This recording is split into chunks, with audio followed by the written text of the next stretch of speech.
How we doing, folks? Welcome to the home stretch. We are getting closer and closer to wrapping up our journey together, seeing all the sights as we tour across Italy, as I said in our first class. As I said in the last video, co-creation of value in previous iterations of this class is where I used to end. And now there's so many interesting additional conversations that's happening that we usually wrap up the semester with, for the lack of a better term, marketing strategy.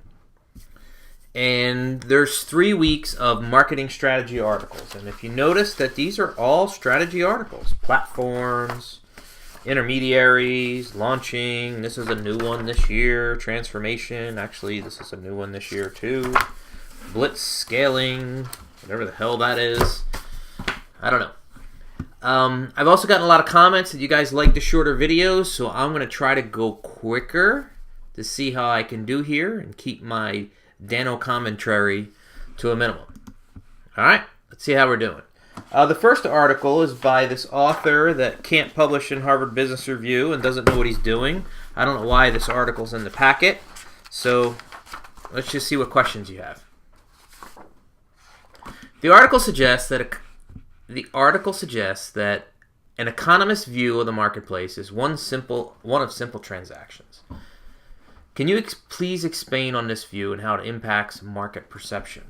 Well, economists do think of one-off simple transactions. And in a network bottom-up world, I think we're beyond that. And if we're beyond that, one-off simple transactions was easy to make a 3-year plan, a 5-year plan. When I got my MBA, we talked about 3 and 5-year plans. No joke. No one talks about 3 and 5-year plans anymore. Not even the automakers, which gets them, they need to takes 3 years for them from a car to get created to be built. And they don't even talk about 3-year plans or 5-year plans. They don't even talk about 5-year plans anymore. The article focuses on recommendations for chief marketing officers, which includes leaving the operational problems and issues to others in the organization, which I am not disagreeing with. Question is, how can those below the rank of CMO apply these recommendations to their job? Well, I think the main theme of this article, these authors, I can't remember their names, they wanted to say, look, CMOs used to be a top dog, alpha person, theory X, theory X, theory X. And sometimes when their game is on, they last longer in an organization. But for the majority of the time, they're a one-trick pony. They come in to do something. And these CMOs, because their way is the highway, and I'm the cool one because I know... we really want to shift away from X into more Y. We really want to shift away from top down to more bottom up.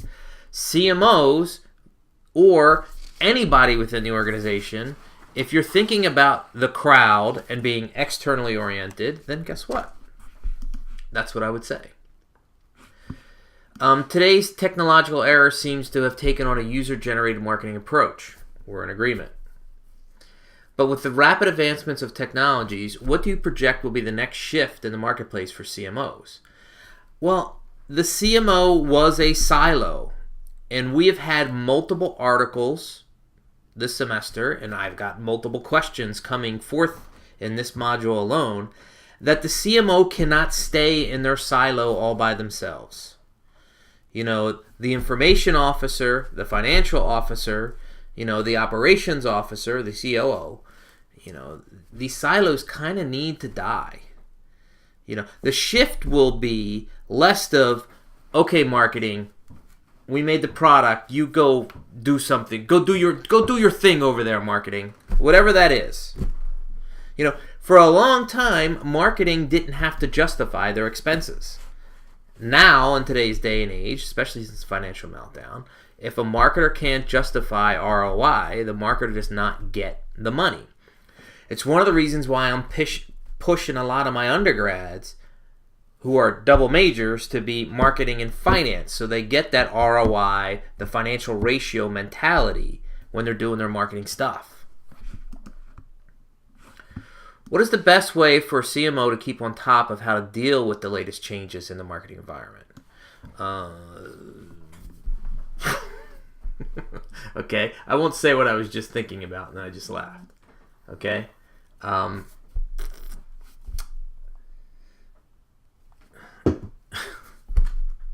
You know, if you just want one thing, I honestly believe the articles we've been reading this semester are pretty solid, right?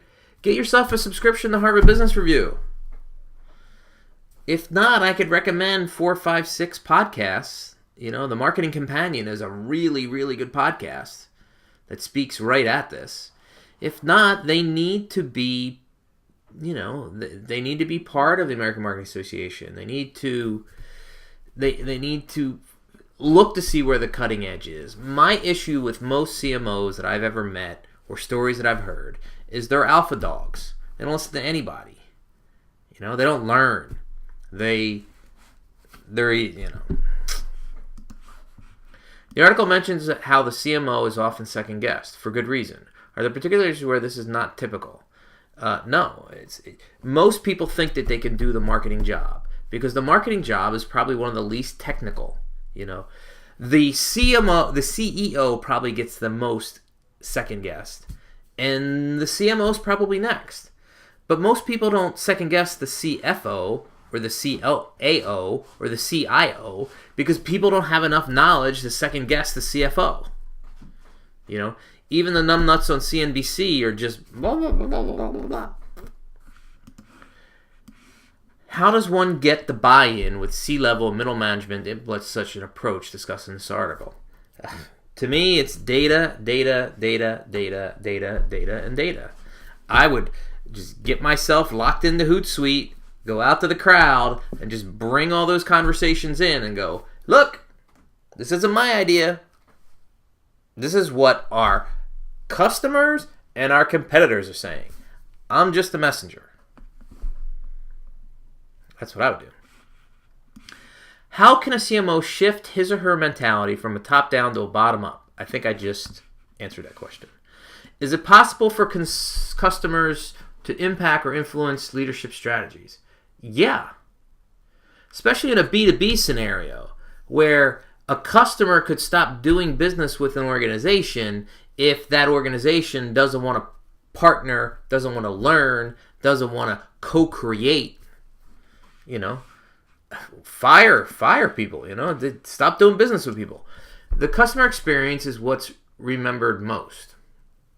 Yeah. How can competing companies gain market share by using this notional customer experience if their product is not as good? Oh boy. Woo. You know, when I used to live in Tampa, you know, people would come visit me and then visit my wife and I, and we'd end up in Orlando a lot. And some days we'd be in a Disney park and some days we'd be in a Universal park. And the experience in Universal was good, but if you went to Disney Park first, you noticed a drop-off when you went to a Universal park, particularly with the personnel. And you almost say, you know, my wife would make a joke, well, this is where the people come to work that got fired from Disney. You know? But this is not an easy thing to do. If your experience is not as good, then you might have to compete on price. You might have to discount extensively. You might have to do something along those lines. Is the CMO-CIO mashup a current trend? Well, I've been feeding you guys articles. You know, I believe it's somewhere where we should be headed. Do I think this is a major trend that's happening in the real world? I can find examples of it, but I don't see it being discussed in Business Week a lot, or Fortune or Forbes. I don't see it discussed in the Wall Street Journal all that much. I see it in my articles, in my niches, and the people that are forward-thinking, bottom-up, and market-oriented. The latest advertising technologies profoundly enhance a marketer's ability to craft content and message. Yes. I've said before that the Facebook Insights marketing engine is the most targeted marketing tool ever created in the history of marketing. How can an organization use advanced advertising to drive demand? With Google, you can target particular keywords. I mean, not that many people go to vacation on Tibet, right? But if someone's searching for Tibet, you can at least put an ad in front of them, and that's at least pretty cool because they're actively engaged in something related to Tibet. Okay? Facebook can do much, much better.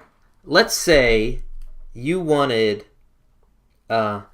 men who play fantasy football within a 3-digit zip code with an income higher than $125,000 a year. Google can't deliver that to you, but Facebook can.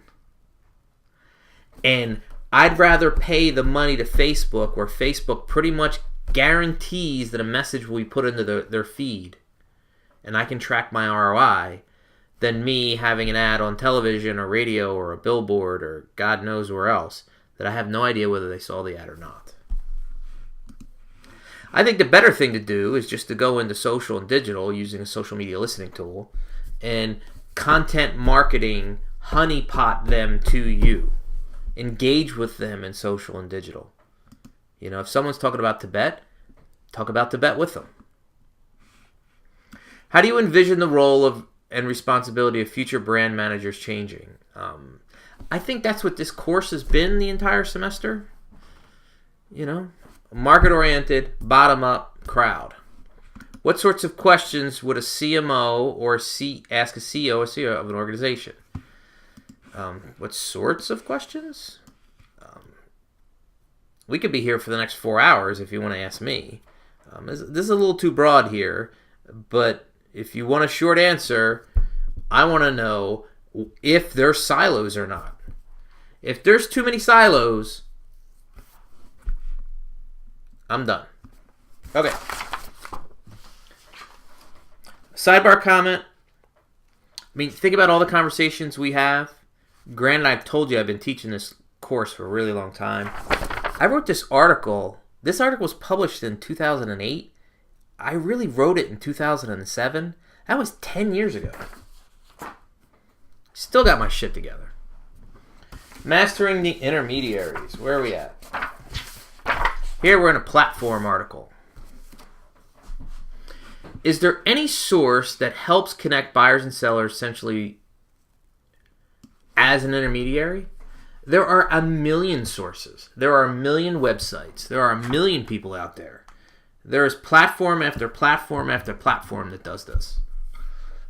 For every vertical you can possibly think of. Any of you try to buy a home? Go to lendingtree.com. Any of you use Kayak? Any of Orbitz? Hotels.com? Do you think we've reached the peak of the intermediary online? Nope. Hell no. Absolutely not.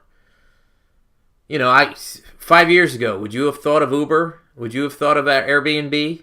Would you have thought of the food delivery things that we have in now? I know people that are now doing, instead of yoga at a studio, they're coming to your house. And then they're finding you via Facebook.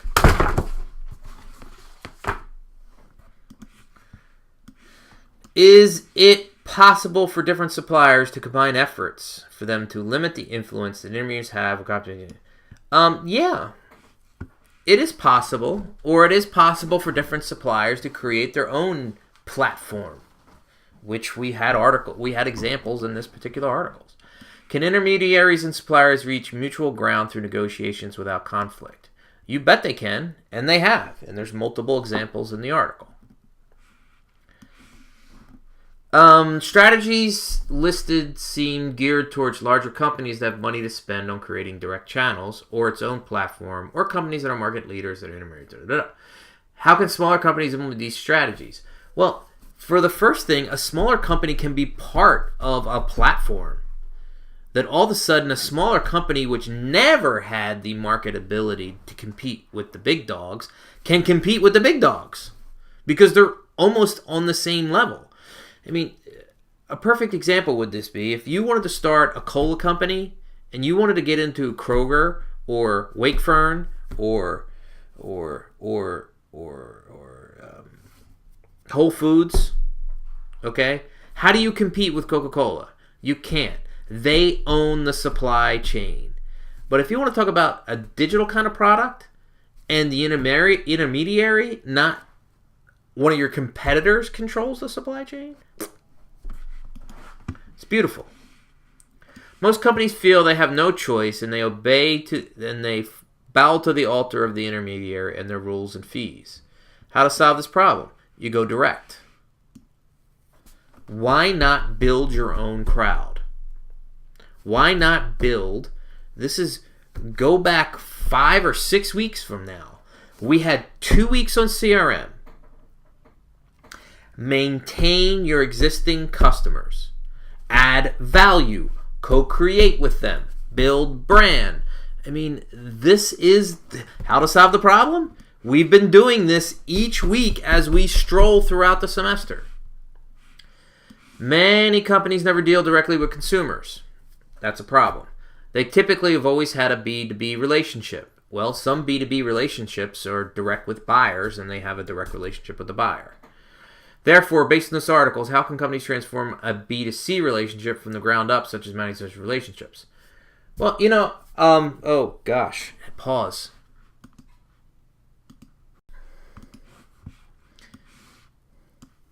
Therefore, based on this article, how can companies transform to a B2C relationship from the ground up and manage such relationships? Well, the biggest issue here, if you're B2B and you've never dealt directly with consumers, right? And your contracts, B2B, you could take a significant hit if you decide to go direct. And you need to make that strategic choice in your company. Let's just say you're going to lose one of your retailers if you go direct. Are you willing to say and look in the mirror and say, okay, we can sustain that because we have enough runway and capital and we're going to build to the future? And yes. Microsoft had this scenario not that long ago. They decided to start building hardware and competing with the people that buy their software. That was a very, very gutsy move. But when they saw that most of their partners were not doing things the way they wanted to do, that they finally had enough. You may not have a choice but to forego sales and revenue now for future, but you got to go all in. What is the best way for companies to combat themselves against the power of intermediaries? Well, be on more than one platform. Okay? Work with the intermediary for, placement, for better visibility, for additional content marketing, for, look what American Airlines did with Kayak. They negotiated, and they negotiated very well. What is the best way for companies and intermediaries to leverage themselves going forward in the future so that it's a win-win for both parties? Well, in some platforms, one party has leverage over the other because one party is a small player and they don't have any choice. But it could be the case that either sharing data or sharing revenue or sharing something along the lines, then it could be a win-win. Go back to last week's articles and think about co-creation of value. A lot of these questions are looking at it from a top-down, winner-loser, negotiating kind of a world. I live in a crowd world. I live in a bottom-up world. I live in a co-creation of value world. It should be all win-win. Let's share. Let's hope. Companies, especially small, middle enterprises, can feel they have no choice when they obey to the intermediary and the rules and fees. How do you reach the better and powerful platform? Okay, I think we've answered this already. What are the competitive advantages of Yelp over other platforms? Well, if you just want one, I'll tell you brand. Can you think of any other review site other than Yelp off the top of your head? Yelp has mindshare. We did 2 weeks on branding. Yelp controls that conversation in your head. That's a competitive advantage. What are the downsides of these intermediaries for users? For users, you're talking about the companies. That's been well documented in the articles. But for consumers or buyers, I don't see any downsides because it's a one-stop shop. You tend to get a better price, and there's better information. Do you think internet regulations will be put in place so that intermediators will act in the best interest of suppliers? What kind of internet regulations? We are right now in a situation, for better or for worse, with Washington getting rid of any potential possible regulation. The internet is as open as you can possibly get. Why are StubHub fees so ridiculously high? Because there's not that many competitors. There's not that, StubHub and like 3 or 4 other companies control the entire supply of all tickets. And there is a culture of all these ridiculous add-ons and add-ons and add-ons. Will their business model as an intermediary between ticket buyers always be sustainable? I don't think so.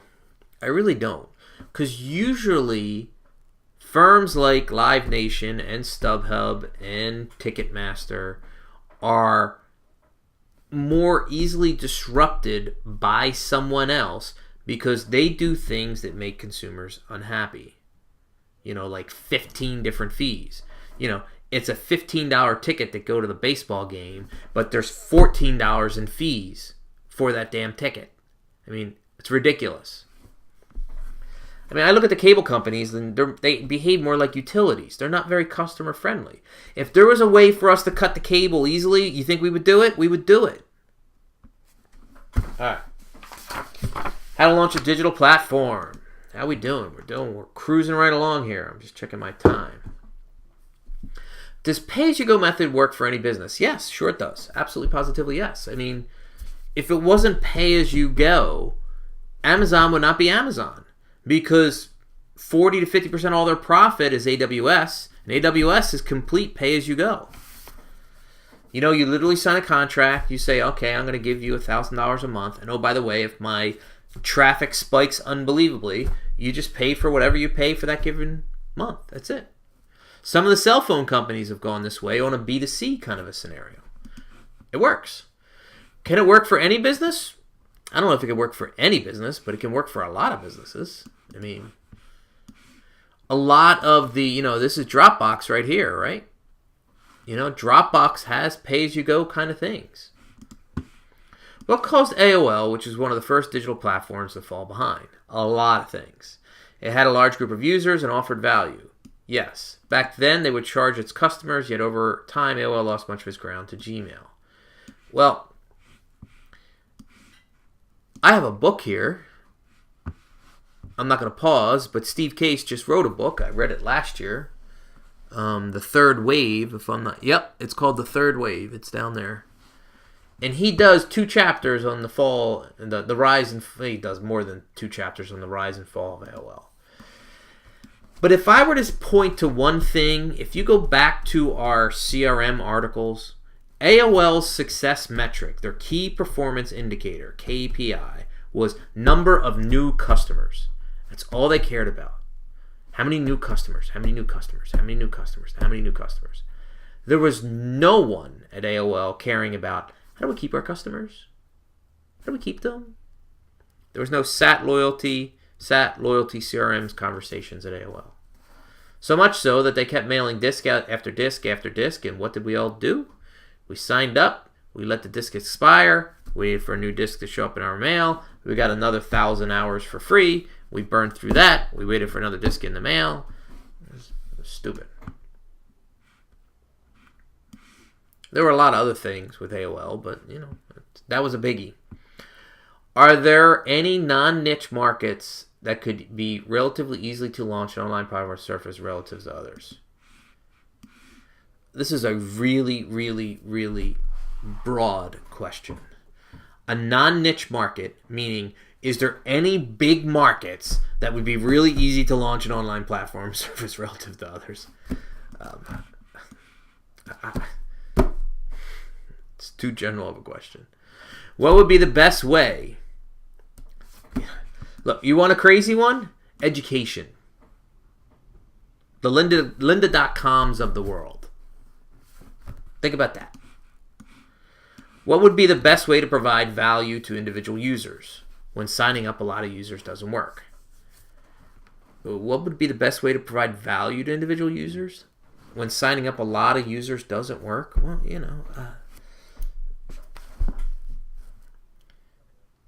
we did a whole article on value. We know there are multiple different ways to deliver value. We did a whole module on co-creation of value. There are multiple ways for us to deliver value,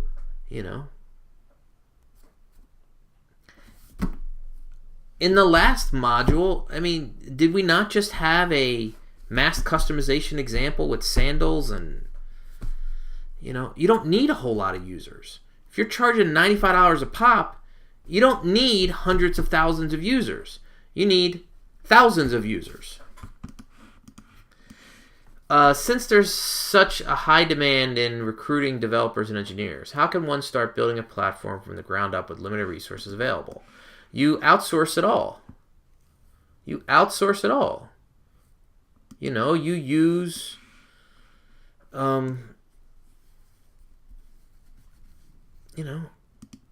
not employees, but distributed workforce, especially for startup companies that build off small staff of less than 10. Absolutely, positively. I know a lot of consultants that have 5 or 6 or 8 people that work for them, but they all do these small specialized tasks, and they're independent contractors. There are tons of websites and tons of resources out there for this kind of stuff. What is the best strategy when launching a new platform? Okay, too broad. In what situations would you consider launching a new platform? Again, too broad. Isn't this what the article's about?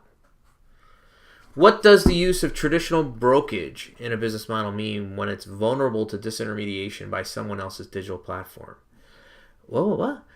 Does the use of a traditional brokerage in its business model mean it is vulnerable to disintermediation by someone else's digital platform? A traditional brokerage? You're talking about finance industry here? I'm sorry, I don't know what this question is. Companies should consider 2 strategies to add standalone value, which are start with an industry niche or build small social groups.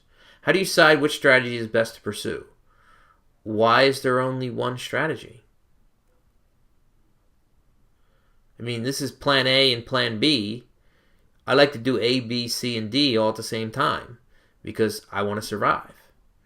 It's Jim Collins in Good to Great is the best leaders are not or leaders. They're and leaders. You build an industry niche and you build small local groups and you do something else. In a crowd mentality, I don't see these two as separate things. You start here, which by definition is a niche. I don't think there's an or here. The basic strategy to build credibility is to attract a marquee platform contributor. That's helpful. The article uses the example of gaming console makers acquiring well-known games as exclusives. That's helpful. What are some other ways to build platform credibility? Influencer marketing. It is unbelievably cheap to go into Instagram and for a couple $1,000s to do a deal with an influencer with hundreds of thousands of followers and get them to get you some visibility. Seriously. When it first came out, how did Lyft acquire customers and take away business? They subsidized. They subsidized. They subsidized. They subsidized. They subsidized. They subsidized. That's how they did it. That's how they did it. And now they're partnering with General Motors. Did a $500 million investment in Lyft. You know, they do these things because they want to be able to build brand and build, you know, scale. And they don't want to have to worry about explicit profitability. They want revenue generation, they want the data stream, and they want to figure this out. I honestly believe that the Ubers of the world and the Lyfts of the world and I always forget what Google's car platform is going to be. I think they're just waiting for, you know, they need this 3 to 5 year window where they want to learn, but the marketplace isn't there yet because the self-driving cars aren't there. Can you imagine, you know, in a world where a third of the cars in the marketplace are self-driving cars? And I mean, you think of a place like New York City, you think of a highly urban, densely, you know, like North Jersey, and you really wouldn't have to own a car. That'd be really cool. All right, this guy's like super famous. I have the networking book. I would highly recommend. If you want to brush up on your networking, if you really like networking, The Startup of You is a spectacular book. I recommend this one all the time. Might be in my top 10. It's probably not my top 10, but it's still a really, really, really, really good book. I like Reed a lot. He is not a bombastic. This article comes off like he's a alpha dog, Theory X. You know, he's not. He really isn't. Maybe it was who was this guy that wrote this article up? Tim Sullivan in his interview. You know. But if you had a conversation with him, you know, he's really laid back. He's not a Midwesterner, but you get that, you know. He's a pretty good guy. He's not bombastic. He's more Y than X. You know. This article came off as like super aggressive. And that's not what he's trying to say. I think what he's trying to say is speed. It's mentioned in the article that Amazon has created 150,000 jobs. Is there an approximate amount of jobs that Amazon has caused to be terminated from the related industry? There's been a number of really, really nasty Amazon articles published in the New York Times. I bet you any amount of money that one of those articles, some of them won awards, mentioned things along those lines. You know, but how many jobs has Amazon displaced? It's a Googleable question. Off the top of my head, I don't know, but that's something you can look up. Apart from a startup business, can a large organization that utilizes the traditional process of scaling integrate the blitzscreen process and become successful?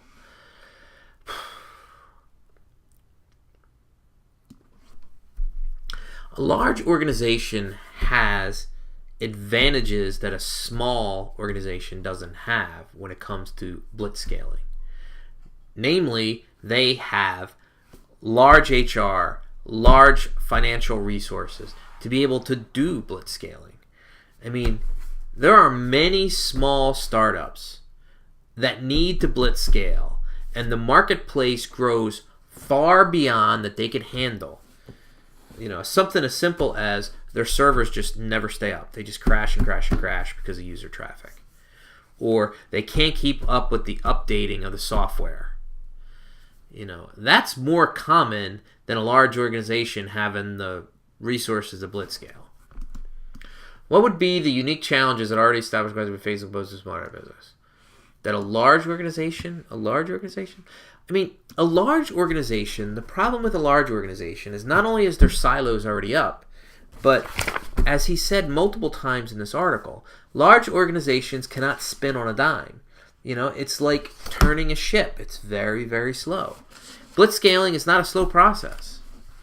You know, sometimes it's 15 meetings before you make a determination to do something in an established large organization. Startup businesses can make 15 decisions in a day because they have to. What would you say that blitzscaling is used more in time of panic or need for a business when it's not doing well financially, or more so just to grow faster? I honestly believe it's more to grow faster, but usually it's the firms that are growing fast, the ones that have the hockey puck growth chart. I mean, if you want to, they call it a hockey puck growth chart, but these charts in these articles are hockey puck. Not hockey puck, hockey stick. Hockey stick. You know, a little slight growth and it's that high and up to the right is usually when small firms can't keep up, and that's a bigger problem. In the case of Google and its hiring strategy to blitzscale,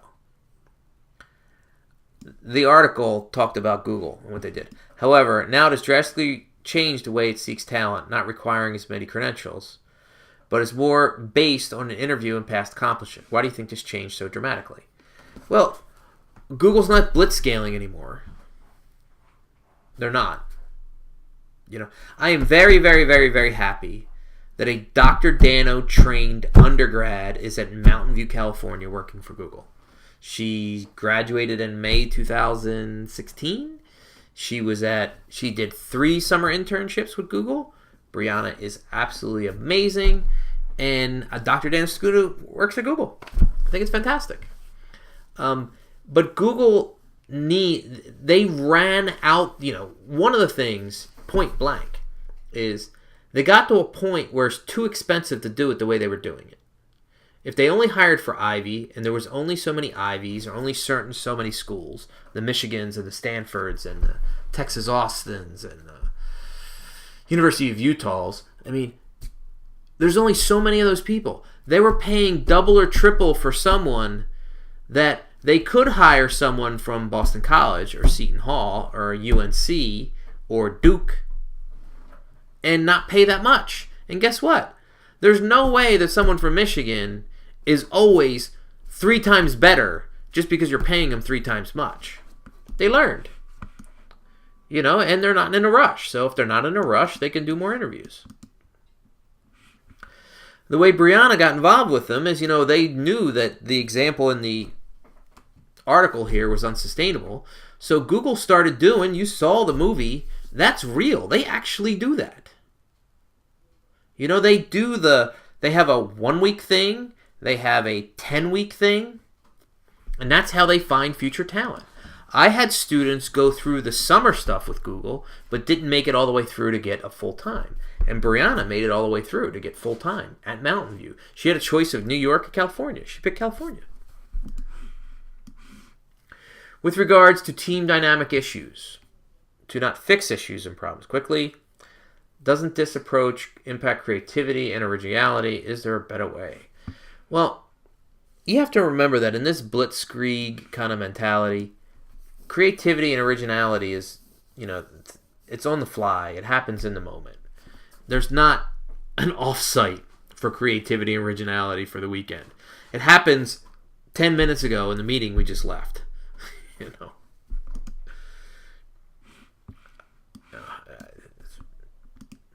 It's hard to imagine. It's hard to imagine the pace and scale that many of these companies grow at. It really is. It really is. At what point should a company utilize blitzkrieg and grow their business?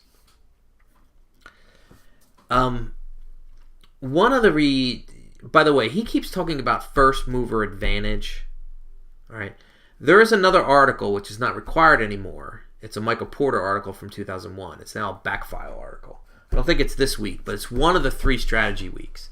That basically Porter, who's the godfather of strategy, said, for internet businesses, first mover advantage is a myth. It's too easy for other companies to come into the marketplace. You should blitz scale if you know someone could copy you quickly. You know, your only competitive advantage might be to move as fast as you can and be ahead of them and to build marketplace and brand mind share before someone else does. What organization or business would be best for base scaling? Oh gosh, this is too broad of a question, class. Come on. You know, the article covers this. You know, any organization or business that what? There's tons of competitive advantage and there's a large crowd and there's a very fast user adoption rate. How can a business or organization train its employees to work under the concept of blitzscaling? You hire them that way.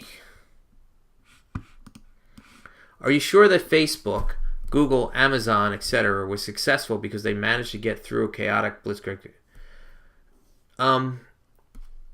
It's a good question. They weren't successful because they managed to get through a chaotic blitzscaling. They were successful because they were able to overcome the chaotic environment that happens during blitzscaling. See the difference? Most startups have one or two things. They implode before there's real demand, or they implode when the marketplace is taking off and they can't handle it. Blitzscaling and surviving that chaotic mess, which is what Facebook did, what Google did, what Amazon did. I mean, you just go back to the social networks. You can think of the number of social networks that did not survive the blitzscaling. MySpace did not survive it. It didn't. It couldn't sustain the growth. Couldn't handle it. What family, tribe, village, organization? By the way, I don't know. You want to talk about off the cuff, and granted, he's Reid Hoffman and a billionaire 2 times over. That you want. This is pretty flimsy, by the way. Family, tribe, village, city, what? What? Flimsy. There's nothing to support this chart. No data. This is Reid shooting off the top of his head. Why family, tribe, village, organization, marketing? Wow. How?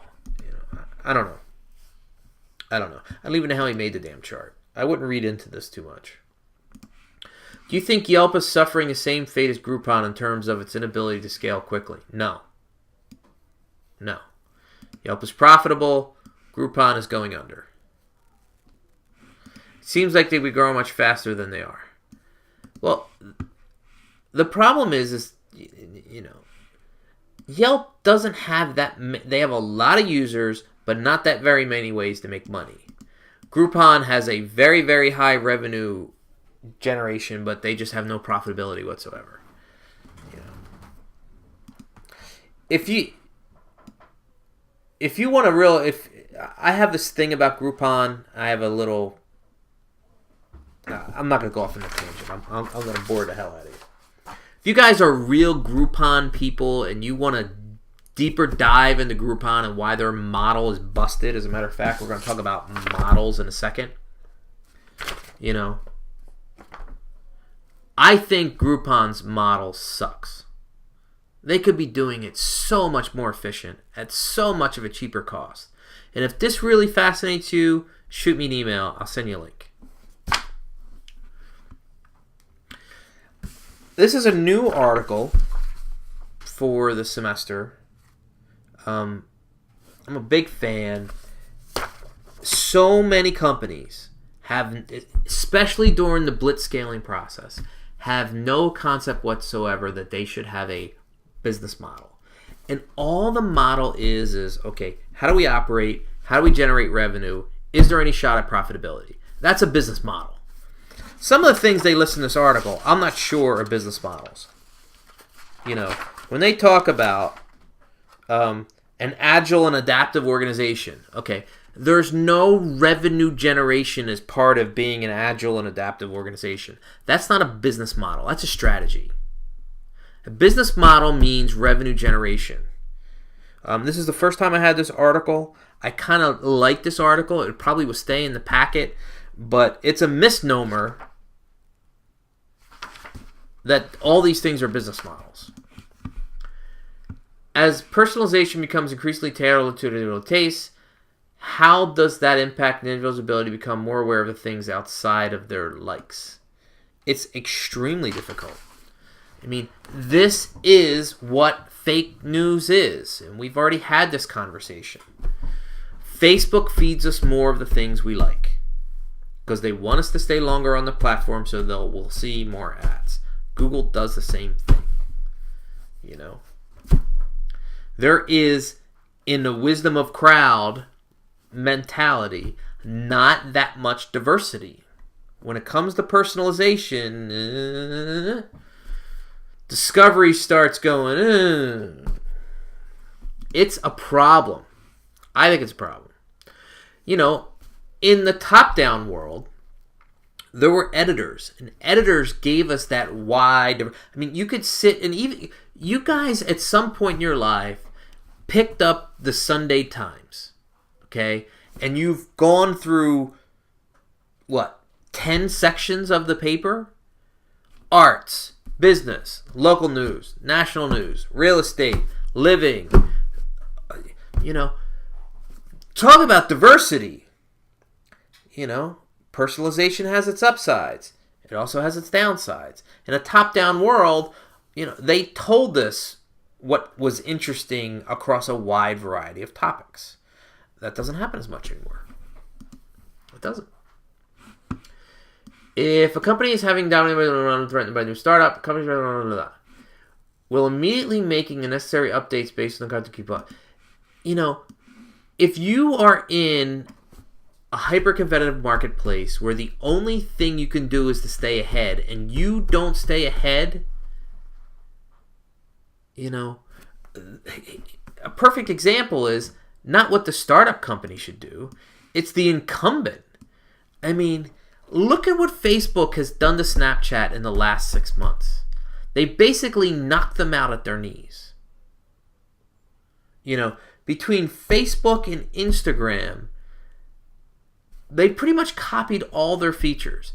Now, the existing Snapchat market, user base is probably well established, but they're not going to get anybody over age-wise because those people are already using Facebook. They're already using Instagram. Now all the interesting things that they've heard about, they have access to. Why are they going to get another social network?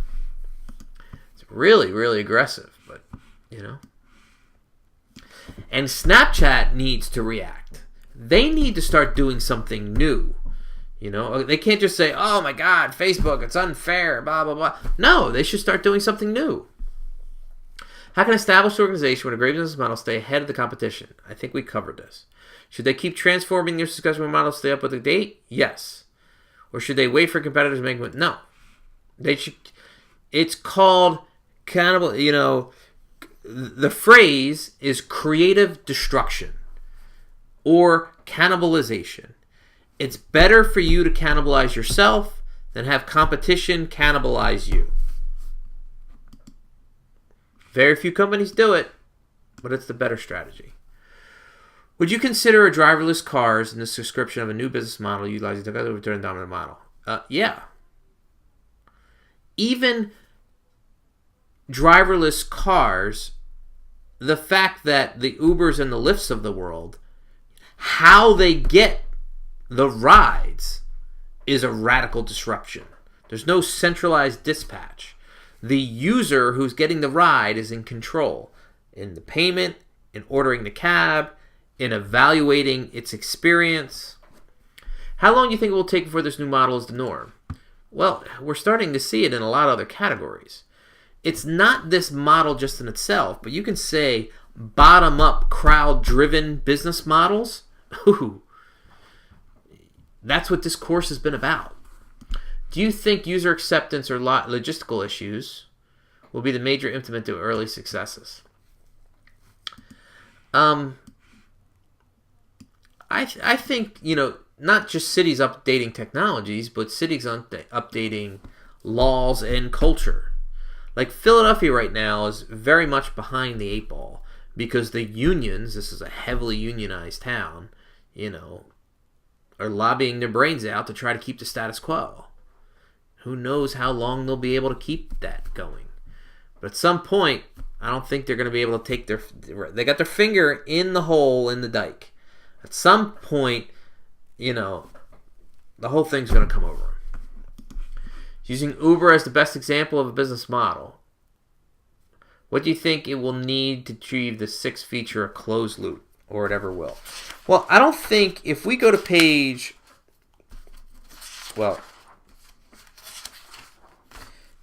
whether you want to look at it on page, what's this, 97, I don't think the authors were arguing that you need all 6, you know. They're giving you a score, but some of these things I could say are mutually exclusive. Uber, where is Uber? They do some personalization. I don't think they're at closed loop.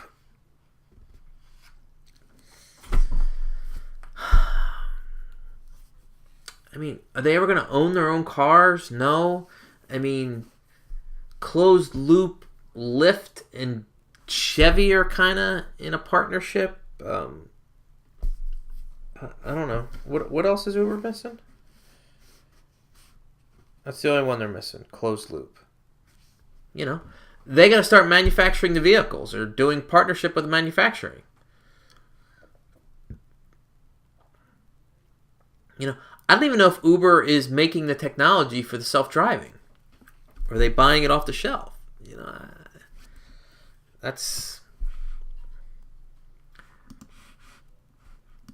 I don't know if they ever will. We'll see. Of the 6 features, which one is most valuable in creating acceptable? Oh boy. I mean,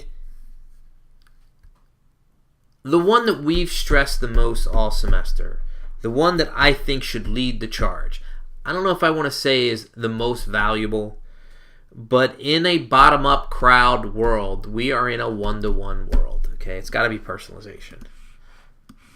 Do you believe the greatest community... Do you believe that... What do you believe is the greatest contributing factor? It's culture. It's culture. It's culture. We are in a sharing world. We are in, Uber and Airbnb couldn't have happened 10 years ago. Not only did we not have the technology to do it, we didn't have the mental willingness to do it. The sharing economy, oh my God, 20 years ago, would there ever have been a sharing economy? No. Culturally, we weren't there. Culturally, Uber and Airbnb are in the right place. I mean, is there an Uber and Airbnb without apps? Without smartphones? Nope. Absolutely not. If there's no 3G, 4G, or 5G network, is there an Uber or an Airbnb? Nope. Absolutely not. Financial services players assume that customers prefer automated, low-cost intervention to scale because the IT intervention is a major scale advantage. Most of its focus on cost is fixed. Furthermore, the appropriate level of risk management is possible. What about financial services provider IT could be based almost entirely in the cloud? Well, yeah. This is fintech. This is exactly what is happening in fintech. This is why people are going to Wealthfront and SoFi and not Fidelity or Vanguard. Process-wise, culture-wise, technology-wise, to a millennial, Wealthfront and SoFi make more sense with their money than Vanguard or Fidelity. Because Wealthfront and SoFi operates more the way an Uber operates or an Airbnb operates. It's mobile-based. They do it on a very personal device, and they do it through technology. They do it at their own time shifted. I'm not making an appointment at 7 p.m. to go visit a financial advisor. Uber, Lyft, Airbnb are examples of the sharing economy. What are the most weaknesses that challenge them? They're all. Well, Uber, oh my God. I hope you deleted the app off your phone. HR could kill Uber all in and of itself. Lyft, they need market share. Airbnb's got no competitors. What could kill them the most? Government regulation or laws. Knock them out from their knees. We happen to be in a country where the government doesn't like to overregulate. But if you wanted to overregulate, that would kill all 3 of these companies in a second. What are some of the internal and external for face? I already said external, government. Internal, could there ever be a cultural change? I think the way culture is moving in the crowd, that there's a lot of wind at the back of these sharing economy companies. I don't see that wind dying down anytime soon. Does the 6 features also work in social media, such as Snapchat, since Snapchat is on the downside? Snapchat is on the downside because Facebook took them out from their knees. I can't believe to this day that Snapchat still went public. They did not have a strong revenue-generating model when they went public. That we found out that was a fact when they filed their S1. So how are they going to generate money that's going to impress Wall Street every 3 months? I mean, Facebook every 3 months is up double digits. Snapchat is not profitable right now. And they don't have a model to be profitable necessarily anytime soon. So, what the hell is Snapchat going to do? I think they were nuts. I think they were crazy. They exposed themselves. Finally, an excellent new online link. 6 brand strategies most CMOs fail to execute. Okay. By the way, Pepsi, if you have not seen the Kendall Jenner ads and brouhaha that's happening with Pepsi, you got to read a couple articles about this. Because here's a situation where Pepsi tried to put themselves into a cultural conversation, and boy, did this not go well. Pepsi is cited as a great company, an example of great company deploying excellent corporate social responsibility, except when it blows up in their face when they make ads. However, considering their nutritional deficiencies, Pepsi goes to other foods, it goes to junk food. Are they truly socially responsible? Well, they can say that they're socially responsible, and they can do social responsible things, and Pepsi has been changing. If you want to talk about Pepsi today versus where Pepsi was 10 years ago, Pepsi's moving faster than Coke.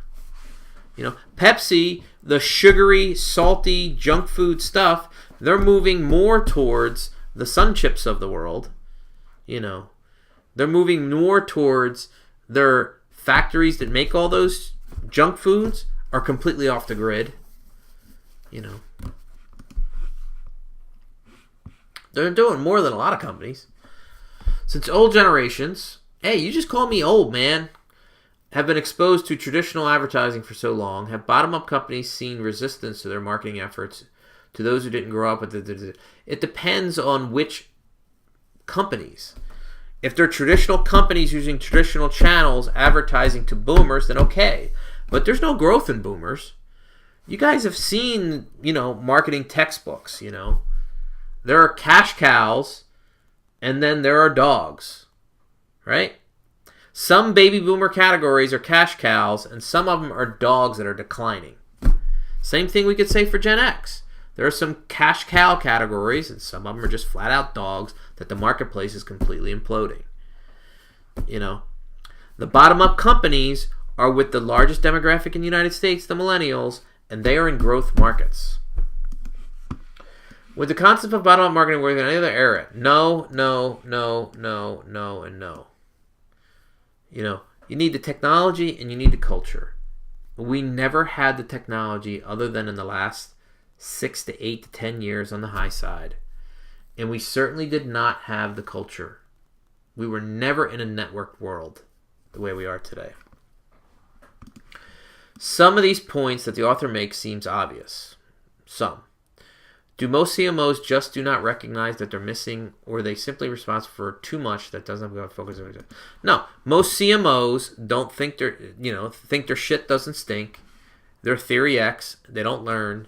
They're the cool person, and don't tell me what to do because I've been a star for my whole life and I have the CMO title, and don't tell me what to do. That is the biggest problem with the CMO. What would be the best example of a company that had a CMO use the majority of the listed strategies? Oh, no. Wow. Oh, gosh. I'm going to defer that question, and I'm going to send that to my CMO buddy, Javier. And the next time we meet in a week and a half or 2 weeks, we should ask this question again, because I can't think of a good one off the top of my head. It's not a good thing. CSR, really the best way to bond with companies because they're all great? It's not the best way, but it is a very, very good way.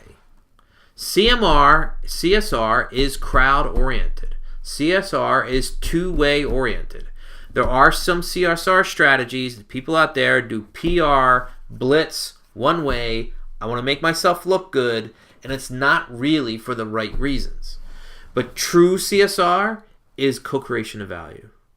That is a good way to do social, digital, in a crowd world. ExxonMobil's trying to make themselves look good. BP is trying to make themselves look good. They're using the CSR banner for PR purposes. In the 6 brand strategies, which is the single most important strategy? I don't think there is a single most important strategy. Why is some CMOs fail to execute strategies and no one fully well they're Why is it that some CMOs fail to execute these strategies when they know full and well how important they are in this day and age to be driven by technology? Well, the CMO can know it. The CMO can buy the technology. The CMO can hire people around him or her. But if the organization is not also oriented the way that particular silo is oriented, then guess what? It's going to be a complete, utter fail. Time and time again. How can organizations develop attractive relationship with consumers to encourage loyalty? We've been spending the entire semester talking about this particular question. Provide value, co-create, provide value, listen, provide value. Today's consumers expect more from your brand, not only in the message it communicates, but how it's delivered. How does content marketing work in reaching consumers? Easy. Traditional marketing is push. I'm going to interrupt you when you're watching your game and tell you about something, and hopefully you're going to pay attention and remember my message. Content marketing is pull. Okay? My messaging happens with a population that's already receptive to hearing it. They're already following me on a social network. They're already getting my emails delivered to them. Content marketing is more like a honeypot. You put a lot of good information out there. A lot of people get attracted to it. And when they're already in this big crowd, then guess what? You give them more of what they want. Traditional marketing is a funnel. I think the funnel is dead. Content marketing is a megaphone. You only talk to your existing crowd. The article mentions the drip strategy as being successful at delivering content. Agreed. Does this go against the trend of binge consumption and content? Look, I like drip better than binge. Okay? Drip builds on scarcity. Binge does not. Okay? The upside to binge is you get a quick, intense, huge hit. Sort of like whoop, and then it dies down pretty quickly. Drip you can sustain over a longer time, providing that your drip is that good. I'm a bigger fan of drip in content marketing than binge, but do companies need to excel and offer no. As a matter of fact, if you do one really well and only one, it's probably good enough. Are there higher priority areas to focus on, or are all of them equally important? This is a function of your company, your customers, and your KPIs. There's no general answer here. The article seems entirely consumer-centric. There is a huge blending right now between B2B and B2C. Are there any internal areas that focus the CMO? Internal areas, like internal marketing, internal. God, they used to talk about internal marketing back in the day. Now, and even in organizations now, big organizations, there are external comms and internal comms. Internal areas, to me, internal comms and external comms, it's comm.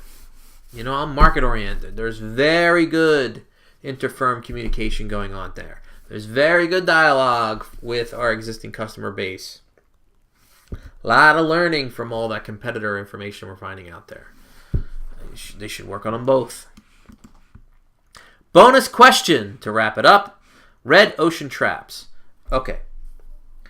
This was a really popular strategy book a number of years ago. As a matter of fact, I'm looking at it over there. The book was called Blue Ocean Strategies.